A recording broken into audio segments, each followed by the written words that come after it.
Hi.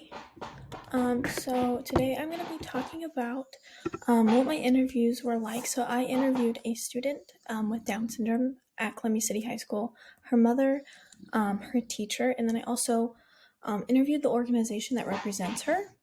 So this is about the student. She is 19 and she's in a self-contained life skills classroom.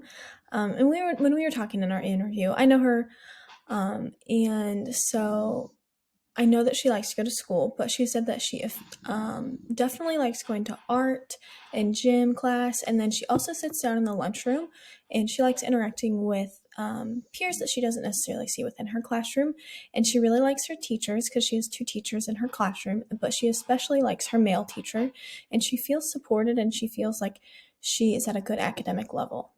When I spoke with her mother, I kind of got to learn why she was referred, other than her Down syndrome, and she said that she was referred due to her hearing and her speech delays, and that she was in a general education setting in kindergarten, but if she could go back, she wishes that she could have gotten referred sooner, so she could have just started school in a special education classroom.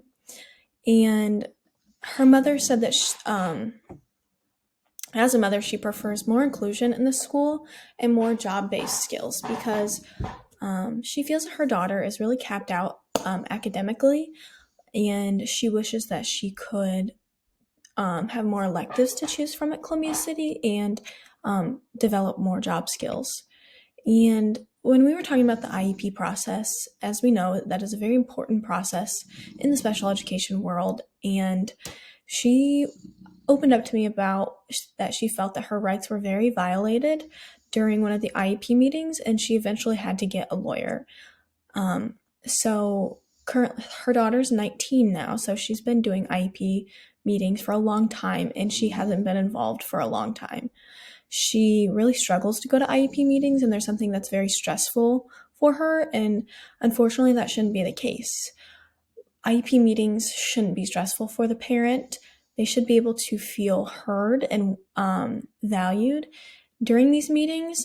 And so now she really just goes and sits there and just listens to what they have to say, and then she just agrees to everything, which, in my opinion, really shouldn't be how it is. But I completely understand that's why that happens. And then she doesn't even really bother with quarterly reports either, just because they just bring her more stress.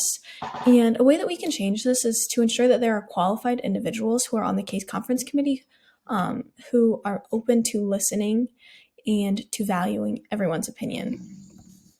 For the teacher interview, I interviewed Karen Cody, the special education teacher at Columbia City. She has 30 plus years of experience, and she teaches in a self-contained classroom from grades 9 to grade 12. And then if they are not on a diploma track, they can choose to stay until the age of 22. So she has a very wide range of ages in her classroom, and she has a high level of confidence and skills due to her many years of experience, and she feels very confident in appropriate behavioral, academic, and instructional support, and she has knowledge of special education laws and referral and evaluation processes.